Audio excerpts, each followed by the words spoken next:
Good evening. This is Akashwani and I am Nishit Kumar with the news at 9.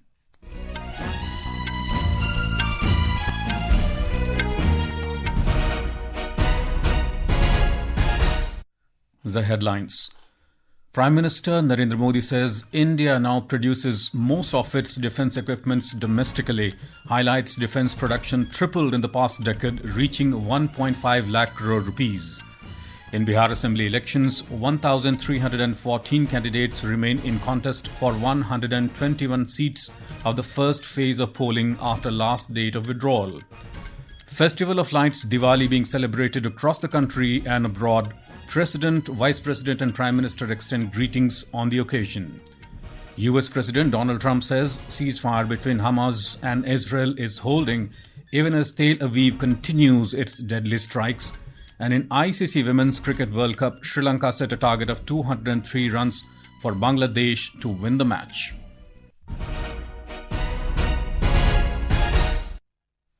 And now the news in detail. Prime Minister Narendra Modi today said that India's defense production has tripled in the past decade, reaching 1.5 lakh crore rupees, with over 40 indigenously built warships and submarines delivered since 2014. He said India now produces most of its defense equipment domestically, with a new warship or submarine added to the Navy every 40 days on average, keeping up his annual tradition of celebrating Diwali with the Indian Armed Forces. Mr. Modi celebrated the Festival of Lights with the Navy personnel on board INS Vikrant off the coast of Goa and Karwar today. पिछले 11 वर्षों में हमारा defence production 3 गुना से ज्यादा हो गया है। पिछले साल तक ये रिकॉर्ड 1.5 लाख करोड़ रुपए से अधिक पहुंच गया है। मैं एक और उदाहरण देश को बताना चाहता हूं। 2014 से अब तक भारतीय शिपयार्ड से नौसेना को 40 से ज्यादा स्वदेशी युद्धपोत और पनडुब्बियां मिले हैं. Mr. Modi said that the extraordinary coordination among the three defense services together compelled Pakistan to surrender during Operation Sindoor. Mr. Modi said that INS Vikrant is a towering symbol of Atmanirbhar Bharat and Made in India. जिस दिन देश को स्वदेशी INS Vikrant मिला था, उसी दिन भारतीय नौसेना ने गुलामी के एक बड़े प्रतीक चिन्ह का त्याग कर दिया था. हमारी नेवी ने छत्रपति शिवाजी महाराज की प्रेरणा से नया ध्वज अपनाया था. हमारा आईएनएस विक्रांत आज आत्मनिर्भर भारत और मेड इन इंडिया का बहुत बड़ा प्रतीक है. The Prime Minister also lauded the valor and determination of security forces and said it was due to that the nation has achieved a significant milestone by eliminating Maoist terrorism. 2014 से पहले देश के करीब 125 जिले माओवादी हिंसा की चपेट में थे और अब 125 से घट करके सिर्फ 11 रह गई है. 11 और 11 में भी जिसको थोड़ा अभी भी उनका प्रभाव नजर आ रहा है, वो संख्या तो सिर्फ 3 जिले बचे हैं. 100 से ज्यादा जिले माओवादी आतंक से पूरी तरह आजाद होकर पहली बार खुली हवा में सांस ले रहे हैं. In Bihar, after the end of the deadline for withdrawal of nominations for the first phase of assembly elections, a total of 1,314 candidates remain in the fray for 121 assembly constituencies. In this phase, 61 candidates withdrew their nominations. A total of 1,690 candidates had filed nomination papers across 18 districts, out of which 1,375 were found valid. Polling for the first phase will be held on the 6th of next month. A report from our correspondent. After the end of deadline for the withdrawal of nominations for the first phase of the Bihar Assembly elections, the Kurni and Muzaffarpur Assembly constituency in the Muzaffarpur district have the highest number of candidates, 20 each in the fray. Meanwhile, the lowest number of the candidates, 5 each, are contesting from Bhore in Gopalganj district and from the Alauli and Parbatta constituencies in Khagadia district. The Patna district, which has the highest number of assembly constituencies, 14 in the state, now has a total of 149 candidates in the fray. Dharmendra Kumar Rai, Akashvani News, Patna. Meanwhile, the nomination filing deadline has ended for the second and the final phase of the assembly elections, which covers 122 constituencies in 20 districts. The scrutiny of nomination papers will take place tomorrow, and candidates can withdraw the nominations by the 23rd of October. In Ladakh, crucial talks between the centre and Ladakh representatives, which were called off nearly 3 weeks ago, are set to resume on Wednesday.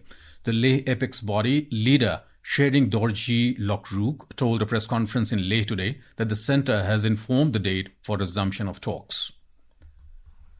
This is Akashwani giving you the news. For quick news updates around the clock, follow us on our X handle at AIR News Alerts. And for details of this story and more, log on to our website newsonair.gov.in and download the News on AIR app. Welcome back to the news at 9. Festival of Lights Diwali is being celebrated across the country and abroad today with traditional fervour and gaiety. The festival, which marks the victory of good over evil, is celebrated by lighting up houses, temples and other public places. People also worship the goddess of wealth Lakshmi on the occasion. The Border Security Force BSF personnel deployed at Punjab border with Pakistan are celebrating the Festival of Lights with much fervour and gaiety. Vigilant as ever, they are keeping a sharp eye on the border as well. BSF Punjab Frontier Chief Inspector General Dr. Atul Falzele was in Gurdaspur sector last evening to celebrate with the troops. Cultural events are being organised in various sectors in which senior officers are participating. Diwali is being celebrated with much enthusiasm in Madhya Pradesh. People were seen purchasing lamps, firecrackers and other essentials items. Taking advantage of the reducing in GST rates, people made purchases of vehicle and electrical goods. In the capital Bhopal, ghee laddu and kesar barfi are in high demand at sweet shops. Special security and traffic arrangements have been made in all major cities of the state. Rashid Ahmed Khan, Bhopal. Deepavali is being celebrated in West Bengal. We have more from our correspondent. The Festival of Light, Deepavali, is being celebrated with hope and positivity in West Bengal. Houses, shops and buildings are being decorated with diyas and lights. Kali Puja is also being performed in West Bengal today. Kalyan Laha, Akashvani News, Kolkata. President Draupadi Murmu, Vice President C.P. Radhakrishnan and Prime Minister Narendra Modi have extended their greetings to the nation on the occasion of Diwali. On the occasion of Diwali, Vice President C.P. Radhakrishnan, Prime Minister Narendra Modi and Delhi Chief Minister Rekha Gupta called on President Draupadi Murmu at Rashtrapati Bhavan. In a social media post, the President noted that they exchanged Diwali greetings.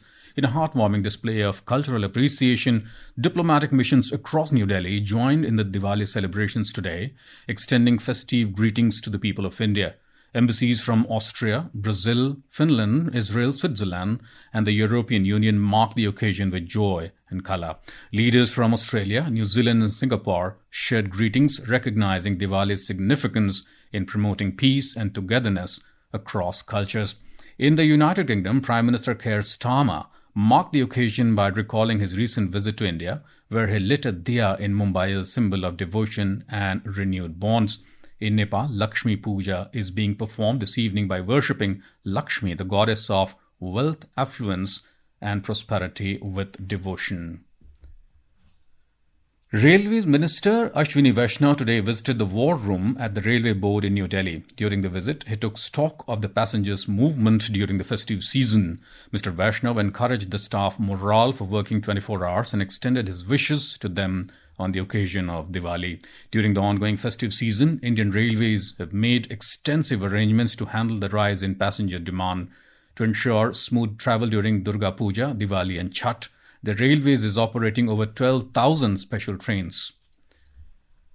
And in news just in, veteran Hindi film actor Shri Govardhan Asrani, fondly known as Asrani, passed away today at the age of 84 after a prolonged illness. The actor's nephew, Ashok Asrani, said Asrani breathed his last around 4 p.m. Best known for his role as the jailer in Sholay, he also starred in hits like Chupke Chupke, Bhool Bhulaiya, Dhamal and Bunty or Bubbly 2. Originally from Jaipur, Rajasthan, Asrani was educated at St. Xavier's School in his hometown before embarking on a remarkable journey in Indian cinema. With a career spanning over 5 decades, Asrani's contribution to Hindi cinema, especially in the genre of comedy, was both prolific and profound. The GST Bachat Utsav announced by Prime Minister Narendra Modi and launched on the 22nd of last month is benefiting people across all sections of society. Today, our correspondent brings a report highlighting the impact of GST reforms in strengthening the country's electronics sector. The next generation GST reforms have given a strong boost to India's electronic sector by significantly reducing tax rates. This step has made technology more affordable for citizens while encouraging domestic manufacturing. Under the new reforms, GST on monitors and projectors has been reduced from 28% to 18%. This move is strengthening the digital economy, promoting innovation, and supporting the startup ecosystem. Similarly, products like air conditioners, dishwashers, and television now attract only 18% GST instead of the earlier 28%. This reduction is driving domestic demand and improving affordability for households. Talking exclusively to Akashvani News, a sales executive at an electronics showroom in New Delhi, William Joseph, said that electronic market has seen a noticeable improvement in sales following the GST reforms. 10% GST reduce हो चुका है. GST has been reduced 10% from 28%. Now it is 18%, due to which customers' queries have increased. I am getting better response because the price has been reduced. Definitely the impact on sales is there, due to which sales have been increased. इस sales पे बहुत अच्छा impact देता है. The reforms in this sector are ensuring that advanced and sustainable electronic technologies reach citizens at affordable prices. With Samarth, Saklain Akhtar for Akashvani News, Delhi. Bringing festive cheer to Dalal Street, both the National Stock Exchange and the Bombay Stock Exchange will hold a special Diwali Muhurat trading session tomorrow. According to the circular released by the exchanges, the markets will open at 1:45 p.m. and close at 2:45 p.m. US President Donald Trump says the ceasefire between the Palestinian resistance movement Hamas and Israel is holding even as Israel continues its deadly strikes. His comments came as Israel launched a new wave of airstrikes across the Gaza Strip today, killing at least 15 civilians, including a journalist, after an explosion killed 2 Israeli soldiers near Rafah.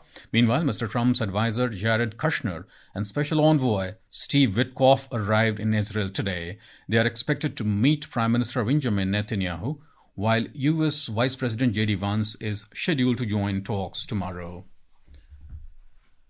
In the ICC Women's ODI Cricket World Cup, Bangladesh women were 115 for 3 in 33 overs against Sri Lanka at Dr. D.Y. Patil Sports Academy in Mumbai when reports last came in. Earlier, Sri Lanka women won the toss and opted to bat first. Electing to bat first after winning the toss, Sri Lanka scored 202 for 9 in 48.4 overs. Both the teams have 2 points each and will be looking to keep their semi-final hopes alive with a win. The winner will join England, Australia and South Africa in the semi-finals. The India Meteorological Department has issued an orange color warning for heavy rainfall in Tamil Nadu for the next 4 days. The IMD also estimated very heavy rainfall conditions over Puducherry and Karaikal for the next 2 days. According to the IMD, isolated places over Andhra Pradesh, Karnataka, Kerala, Mahe, Lakshadweep and Andaman and Nicobar Islands are expected to experience heavy rainfall tomorrow. In China, the 20th Central Committee of the Communist Party of China, CPC, started its 4th plenary session in Beijing today. President Mr. Xi Jinping, who is also the Secretary General of the CPC Central Committee, delivered a work report on behalf of the Politburo. And now, before we end the bulletin, the headlines once again. Prime Minister Narendra Modi says India now produces most of its defense equipments domestically, highlights defense production tripled in the past decade, reaching 1.5 lakh crore rupees. In Bihar Assembly elections, 1,314 candidates remain in contest for 121 seats of the first phase of polling after the last date of withdrawal. Festival of Lights Diwali being celebrated across the country and abroad. President, Vice President and Prime Minister extend greetings on the occasion. US President Donald Trump says ceasefire between Hamas and Israel is holding even as Tel Aviv continues its deadly strikes. And in ICC Women's Cricket World Cup, Sri Lanka set a target of 203 runs for Bangladesh to win the match. And that's all in the news at 9. Good night.